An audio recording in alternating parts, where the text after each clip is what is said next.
He's Howard Feynman and military analyst Bill Arkin. Howard, I love it. When you come in, wisdom reaches the room. The big picture finally in a horrible case. I keep thinking about those people killed, those people in those high stories, and they had to choose between jumping and burning to death. Somebody figured out and wanted that to happen.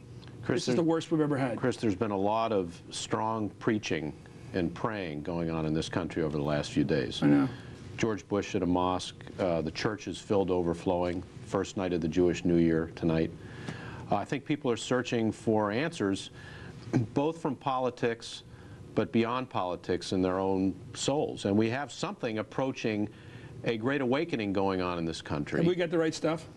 Of course we have the right stuff. Of course we have the right stuff. And I think what's been interesting for me writing for Newsweek this week was to look at George Bush kind of growing up before our eyes.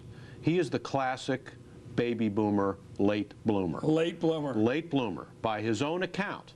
Guy who didn't do a heck of a lot until he was nearly 40, who straightened up his life, who focused, who met the right woman, got right with God, and took on the responsibilities and the fate that he had no idea was awaiting for him. The first day, because of security concerns, notes scribbled on a paper when he went and gave his speeches, you know, he wasn't right there.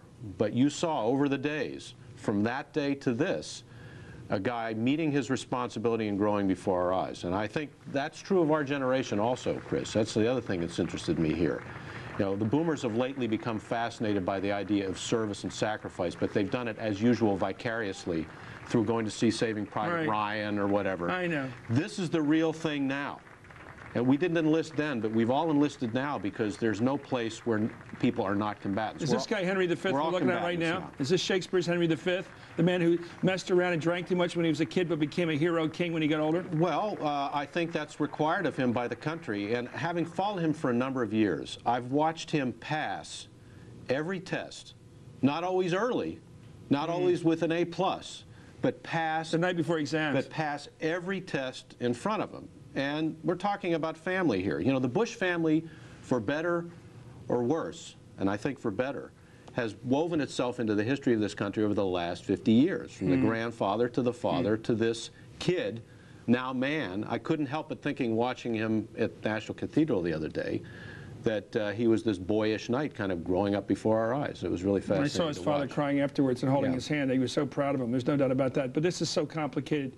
This is so complicated. This is the most complicated. The amazing thing is, this is the postgraduate course in all diplomacy and all military affairs, and he seems to be taking it in his usual methodical way. Another thing I know about George W. is that he's a methodical guy, step by step, putting one step in front of the other. He said something very important the other day: we will answer on our own time.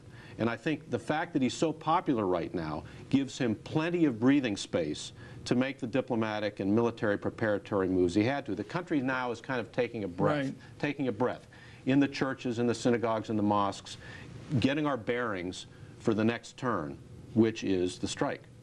I think that's smart if he does that. The word crusade, I think, was misused. That was the one. It suggests an impulsive, let's go out and do it. That's not what was wrong with it. We'll pick our own time. Also, it's telling the Arabs, here we come again. Well, it's the Crusades, that's a word. And he also killed all the Jews, too, which wasn't exactly the best part of the Crusades. No, but the Crusades has a very specific meaning to in the Muslim world. Which is? Which is a religious war from the West. So it's a jihad from the Christian side. We don't want that either. But other than that, he's been pretty flawless since day one. I think he's been unbelievable. Let's